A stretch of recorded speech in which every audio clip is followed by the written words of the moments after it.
Gold ये तो सबको प्यारा होता है, लेकिन अगर एक आम आदमी सोना खरीदने जाता है तो उसके मन में कई सारे सवाल उठते हैं। जैसे कि आप किसी लोकल दुकान से सोना ले रहे हैं तो फिर वो गोल्ड प्योर है भी कि नहीं, इसका डाउट आप लोगों को हमेशा रहेगा। दूसरी बात, अगर आप किसी बड़ी शॉप से सोना ले रहे हैं तो मेकिंग चार्जेस काफी ज्यादा रहते हैं, और मान लीजिए इन सब के बाद भी अगर आपने सोना खरीद भी लिया तो वो सिर्फ पड़ा रहता है, चाहे वो घर का लॉकर हो या फिर बैंक का लॉकर हो या कोई और लॉकर हो। और अगर आपने किसी ऐसी जगह पे स्टोर भी कर लिया तो फिर आपको डाउट रहेगा कि यहाँ पर सेफ है कि नहीं। आजकल तो बैंक के लॉकर्स में भी सोना रखना सेफ नहीं होता, किसी और लॉकर की तो बात ही छोड़िए।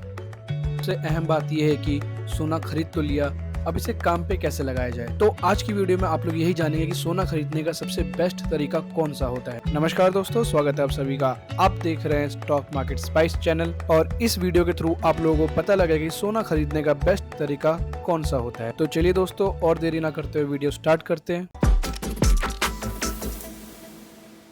तो गोल्ड खरीदने के जितने भी डीमेरिट्स हो सकते थे मोटी मोटा मैंने सारे वीडियो के स्टार्टिंग में ही बता दिया आप लोगों को। चलिए एक बार फिर से जान लेते हैं कि गोल्ड खरीदते टाइम क्या क्या डाउट उठता है एक कस्टमर के मन में। पहला, जैसा कि मेकिंग चार्जेस। दूसरा, अगर आप किसी लोकल शॉप से खरीद रहे हैं तो प्योरिटी का डाउट रहेगा कि जो गोल्ड प्रोवाइड कर रहा है वो प्योर है कि नहीं है। तीसरा है सेफ्टी इशू, कहाँ रखना ज्यादा सेफ रहेगा। और अगर आखिरी में ये सारी चीजें पूरी हो भी गई तो एंड में निकल कर आता है मेंटेनेंस चार्जेस, जैसे कि उसके सोने पे पॉलिश चढ़ाना, या फिर अगर आप उसे बेचने जा रहे हो दोबारा तो उसके जो आपने मेकिंग चार्जेस दिया था वो आपको नहीं मिलेगा दोबारा। और भी कई सारे पॉइंट्स हैं। तो इन्हीं सब से बचने के लिए गवर्नमेंट ने एक स्कीम निकाली है जिसका नाम है सोवरेन गोल्ड बॉन्ड, और इसके एडवांटेजेस भी काफी ज्यादा है। तो आइए एक एक करके इसके मेरिट्स जान लेते हैं। पहला पॉइंट है कि कौन ले सकता है और मिनिमम इन्वेस्टमेंट एक कस्टमर कितना कर सकता है। ये जो बॉन्ड है इसका टाइम पीरियड 8 साल का होता है, मतलब कि मिनिमम 8 साल आपको इस बॉन्ड में बने रहना पड़ेगा। और मान लीजिए अगर इमरजेंसी में आप इस बॉन्ड को तोड़ना भी चाहते हैं तो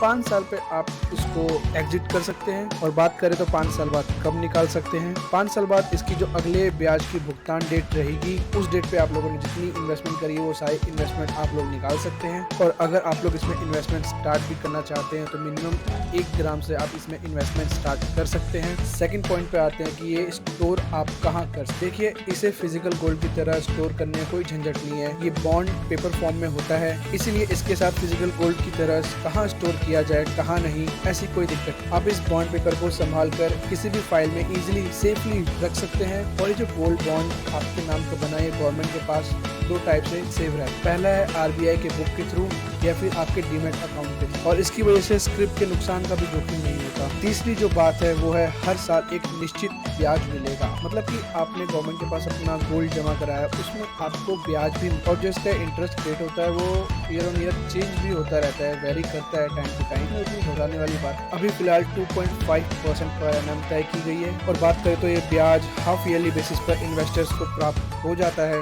और इस इंटरेस्ट की वजह से आपने जितने भी अमाउंट का गोल्ड इन्वेस्ट किया है उस पर कोई भी असर नहीं, मतलब कि ऐसा बिल्कुल नहीं है कि आपको इंटरेस्ट मिल रहा है तो गोल्ड का रेट घट जाए या फिर आपको कम गोल्ड मिले। आपने जितना गोल्ड जमा किया है उतना ही आपको वापस मिलेगा। और रेट क्या रहने वाला है, रेट वही रहेगा जो करंट मार्केट प्राइस। और अब थोड़ी टैक्स की भी बात कर लेते हैं। अगर आप 8 साल के लिए मैच्योरिटी पीरियड रख रहे हैं तो आपको उसमें कोई भी टैक्स नहीं देना पड़ेगा। अब बात कर लेते हैं कि 8 साल से पहले अगर आप एग्जिट लेते हैं तो कितना टैक्स पे करना पड़ेगा आप लोगों को। आमतौर पे सोवरेन गोल्ड बॉन्ड का लॉक इन पीरियड 5 साल का है। इस अवधि के पूरा होने के बाद और मैच्योरिटी पीरियड पूरा होने से पहले गोल्ड बॉन्ड की बिक्री से आने वाला return long term capital gains में रखा जाता है। दूसरा, अगर गोल्ड बॉन्ड स्टॉक एक्सचेंज पर लिस्ट होते हैं तो फिर इन्हें आरबीआई द्वारा नोटिफाई की गई डेट से शेयर बाजार में ट्रेड किया जा सकता है। मतलब कि यहाँ पर आपको एक और ऑप्शन मिल गया कि अगर आप बॉन्ड बनाते ही आप अगले महीने या 1 साल बाद अगर आप इसे बेचना चाहते हैं गोल्ड को तो कैसे बेच सकते हैं। आप स्टॉक मार्केट के थ्रू आप इसे बाय और सेल कर सकते हैं। हालांकि इसमें पॉसिबल है कि आपको कम पैसा मिले, क्योंकि शेयर मार्केट में जो गोल्ड का प्राइस चल रहा होगा वही आपको मिलेगा। मान लीजिए अगर आप बॉन्ड बनाते हैं तो 10 ग्राम का एग्जांपल ले लीजिए, 35,000 आप पे करते हैं 10 ग्राम सोने का।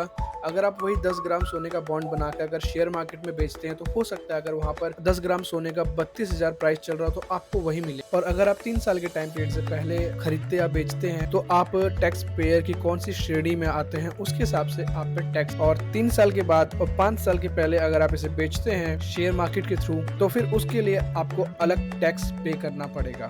अब बात करते हैं कि ये सोवरेन गोल्ड बॉन्ड आप कहाँ से खरीद सकते हैं। कई सारे ऑप्शन है इसे बाय करने के। पहला है बैंक, किसी भी बैंक में जाके आप इस बॉन्ड को ले सकते हैं। दूसरा है stock holding corporation of India limited यानी कि SHCIL नॉमिनेटेड जितने भी पोस्ट ऑफिस हैं और रिकॉग्नाइज्ड स्टॉक एक्सचेंज जैसे कि NSE, BSE, इनके थ्रू भी आप लोग सोवरेन गोल्ड बॉन्ड खरीद सकते हैं। एक छोटा सा पॉइंट ध्यान देने वाली बात है आप लोगों के लिए, स्मॉल फाइनेंस बैंक और पेमेंट बैंक इन दोनों को परमिशन नहीं है सोवरेन गोल्ड बॉन्ड खरीदने और बेचने की। यानी कि ये चीज़ पॉसिबल है कि आप जिस ब्रोकर के थ्रू स्टॉक एक्सचेंज में पार्टिसिपेट कर रहे हो सकता है कि आपको इसमें ये इस बॉन्ड का ऑप्शन ना मिले, उसकी जगह पे आप किसी और जगह पे जा सकते हो। काफ़ी सारा ऑप्शन है इसके लिए। अब बात आती है कि अगर आप फिजिकल गोल्ड खरीद रहे हैं तो उसे आप लोन पे भी दे सकते हैं, यानी कि आप उसे कहीं पे गिरवी रख के आप पैसा ले सकते हैं। तो इसमें भी वही सेम चीज़ है, इस बॉन्ड के थ्रू आप लोन ले सकते हैं जिसके लिए आपको गोल्ड बॉन्ड को गिरवी रखना होगा, ये तो नॉर्मल सी बात है। इसके अलावा स्टॉक एक्सचेंज पे भी इसे ट्रेड कर सकते हैं, ये तो मैंने पहले ही बता दिया। एक और इस पर राहत देने वाली बात सामने आती है कि फिजिकल गोल्ड की तरह इस पर कि जैसा फिजिकल गोल्ड पे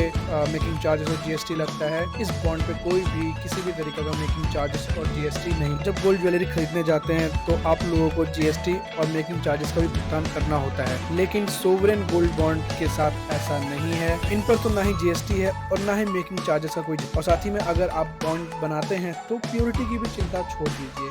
तो सोवरेन गोल्ड बॉन्ड के इतने सारे फायदे बता दिए आपको। हालांकि मैच्योरिटी डेट थोड़ी निराशाजनक हो सकती है, लेकिन उसका भी अल्टरनेटिव पॉसिबल है स्टॉक एक्सचेंज के थ्रू। वीडियो एंड करने से पहले एक और फैक्ट बता देता हूँ दोस्तों आप लोगों को। इंडिया में रिसेंटली एक सर्वे किया गया था, ये लॉकडाउन के बाद की ही बात है, जिसमें बताया जा रहा था कि मिडिल क्लास जो फैमिली है ज्यादातर वही लोग सोना खरीदते हैं और खरीद के अपने पास फिजिकल तौर पे अपने पास रखना पसंद करते हैं।